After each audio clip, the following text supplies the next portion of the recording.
As a beginner, you're going to be learning a lot of stuff about golf. All your friends that have been playing for many years, we're going to give you so many tips. No way! But I'm going to give you some ideas what are good tips and bad tips. Okay, so today we're going to talk about all the misleading terms out there that they're going to tell you that you should not listen to, or maybe think about it twice before you listen to what they say. Okay, number one, misleading term number one. I think this is the most. Everybody that you know, all your friends probably have told you this once or twice, maybe even 10 times. Whenever you hit the ball or you hit the ball on the ground, they say you lifted your head up. Wow, that's the number one saying, I think.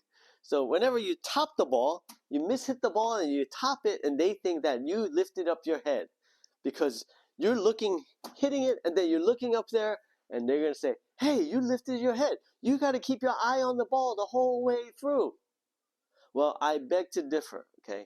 You do not have to keep your eye on the ground or on the ball as long as they are telling you to, okay? I have tested this theory out with students. I tell them, a lot of them have learned to keep their eyes down on the ground. So when they hit the ball, they do this. They keep their head so still, and keeping your eyes on the ball without doing anything. Look what happens. I still hit the ball, but I hit the ground. Well, I didn't hit a great shot. And if you notice, what happened to my body? My body didn't really rotate or turn. So because you're so stiff and trying to just looking at the ball all the time, all you're doing is just lifting up your arms up and lifting up your arms up. You're not really rotating. Did you know power comes from rotating your shoulders at least to 90 degrees? Okay, and then you go through. Now, let's do a little test. I'm going to keep my eye right on you, and I'm going to try to turn my shoulders. I'll put this right here so you can see. I'm going to try to turn my shoulder without moving my head to 90 degrees. Okay, it's getting harder now. Now, I'm trying to keep it here. Oh my God. Oh my gosh, I'm stretching my neck out. It's hurting trying to keep my head still the whole time. I'm just trying to turn, but trying to keep my head in this position like this. After a certain point, it's very difficult to do that. But if I just let it go a little bit, then I can turn a lot more, a lot easier. Okay, so the importance of shoulder turn is dramatic on your distance. If you want to hit the ball longer, then you have to learn to turn your shoulders a minimum of 90 degrees from your start. So I'm here, this will be 90 degrees. Okay, so when I do turn my 90 degrees, my head will come with me a little bit. I cannot keep this tucked under my shoulder too well, okay? When you're bending over and you're turning, it's very difficult to keep it like that. So that's one of the reasons why you need to let the head turn a little bit. And I've talked about this before. Jack Nicklaus, Tiger Woods, everybody has their head just rotate over a little bit. That's not really moving, but it's being natural. Your body is not able to turn your body so much to generate that extra power that you want to hit it maybe 10 to 20 yards further. You need to get that shoulder to turn. Okay, there is a correlation between shoulder turn and distance. So we need you to have a nice turn. Okay, now same thing with the follow through. The follow through, what happens? I want my body to turn as much as I can. Again, if I'm looking down at the ball, let's just do it towards the ground, and I'm looking down at the ball as I finish, now I can't turn anymore because my head is going to move, right? So then what happens? Then your arms are just going to go up and over, and your shoulder is going to be stuck right here. But if you watch even Tiger Woods or any other great players, you'll see that they turn all the way around to maybe even more than 90 degrees. Okay, they don't stop at 90, they go more. Okay, so that's the reason why, in order to finish up your swing, you need to get that body to keep rotating around and finishing longer and over more and turning more so that you can generate more club head speed. So, first of all, I hit the ball. Okay, now I'm going to keep my, I tell my students, this is a test I do for them.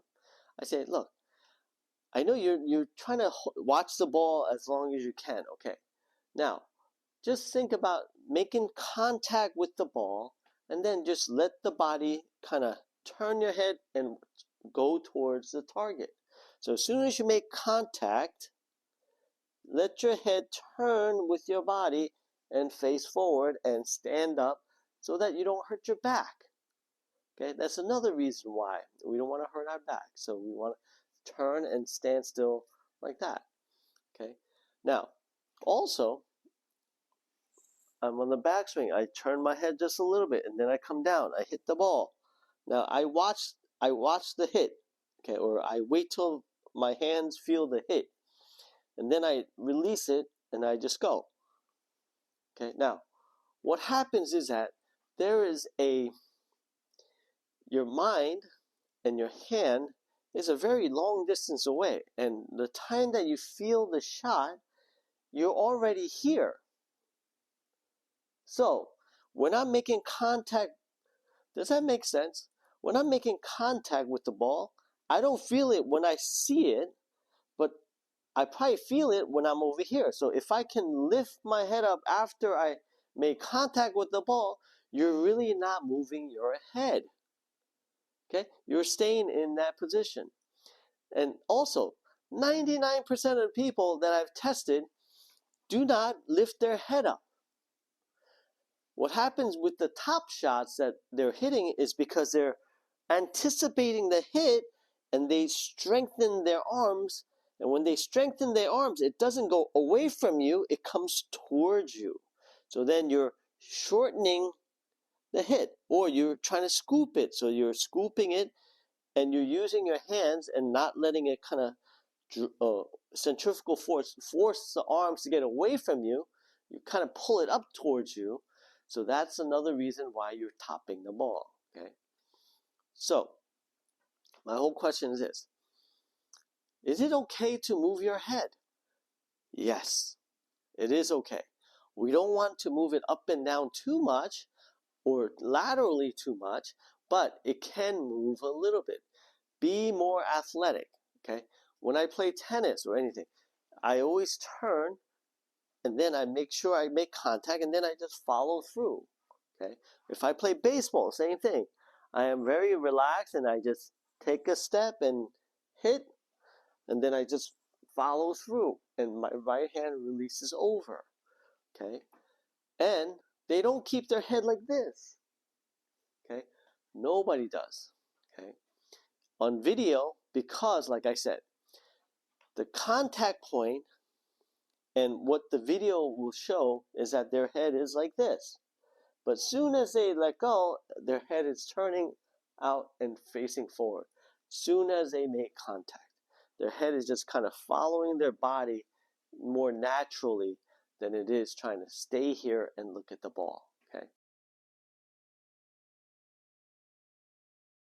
The second most important thing about the head is that you need to see your results. Okay. Too many people tell you to keep your eye even after contact at the ball here, or where the ball was located. That's not the right way. Okay. Now, I personally like to see my data, meaning as soon as I make contact with the ball, and like I said, I keep my head down and then I roll my shoulders through and then I look forward. Okay. Now, 90% of the PGA Tour pros also do this as well. Okay. Now, why is it so important that we look at the ball flight? Then, when I hit the ball and I don't see where my ball is going, then how do I know my results? What happened to that ball? How did it start? Okay, you need these data so that you can figure out, oh, I twisted this much. I didn't twist this much. I left it open. I left it closed. The club path was coming outside in. You can tell all that because of the ball flight. Okay, so that is very, very important to know your results.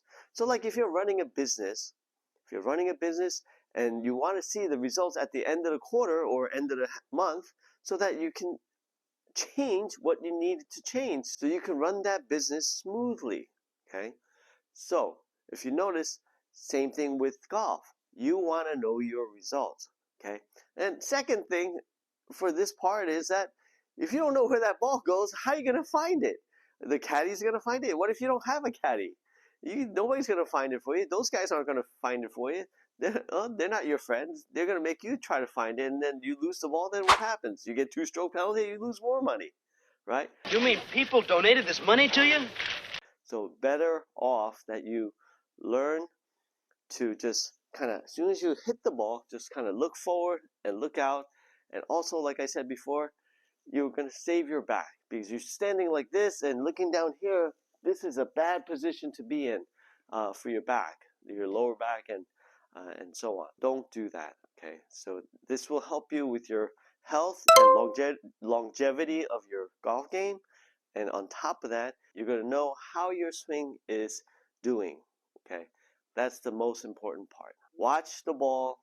It's okay after it flies out, you can turn and look at the ball. You're not going to be moving too much, and your natural body wants to keep turning over, so let it turn over and let the head face forward.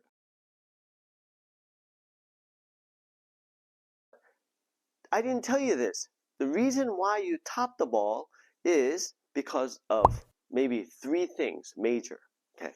First, when you cast the club, you tend to bottom out over here, and then as you're going up, you're catching the ball. Okay, so if you cast the club, you will let the club not quite touch the bottom where the ball is and just go through like that. It just kind of lifts up as you do it. Okay, so that's one reason. Second reason is that your arms are too tight. You're trying to hit that ball and you're anticipating the hit, so your arms get tight and it never really stretches out. Okay, meaning you're not letting the centrifugal force come, allowing it to swing through the club and just brushing the ground like that. And when you do it in the practice swing, I guarantee your arms are so relaxed and not stiff that you will be able to touch the ground and just swing through like that. Okay, now the third thing is this. Now, again, you're anticipating the hit and your arms get tight and your left elbow is leading forward like this way. So what they call is that the chicken wing, right? So that occurs because you cast the club, and also maybe your balls aren't going high and you keep hitting ground balls. So what you try to do is to help the ball up into the air. So when you try to help it up, you kind of flip it like you're casting and you pull it up with your left arm. Okay, so when you pull it up this way, that's when you get the top shots. Okay, so don't do these things. Just try to relax. Let your arms kind of swing and throw the club out in front over here somewhere, like that. So out here, you want to throw the club out over here, like that, and that will help you get rid of the top shots. Okay, relax your arms and let it just swing. You're trying to be that perfection is not going to work in the golf swing. Okay, because you're going to get tense and you're going to get tight. So you don't want to do that. Okay, so relax, just enjoy the game, and just let the club do its work. And you practice enough times that when you do hit the correct shot, you just repeat it over and over again, and you're doing fine. Hey, I hope you enjoyed this content. It's all about the misleading terms. Don't listen to everything that everybody says, especially if you're a beginner. They try to teach you things that you don't really need to know. Okay, and you really don't head up. Your head doesn't come up on your swing, or your body doesn't move up, because it doesn't really happen. Okay, when you're in a good posture, you will tend to stay in that posture for a long time. Okay, unless you're a very beginner, like you're like 1 day, 2 days. But as time goes by, you will not be doing that, so don't worry about it. So anyway, help me grow my channel. 2 thumbs up, not 1, 2. Hit the like button, hit the bell button, all that good stuff. And thanks for watching. I hope you enjoyed it. I have my next misleading term coming up very shortly.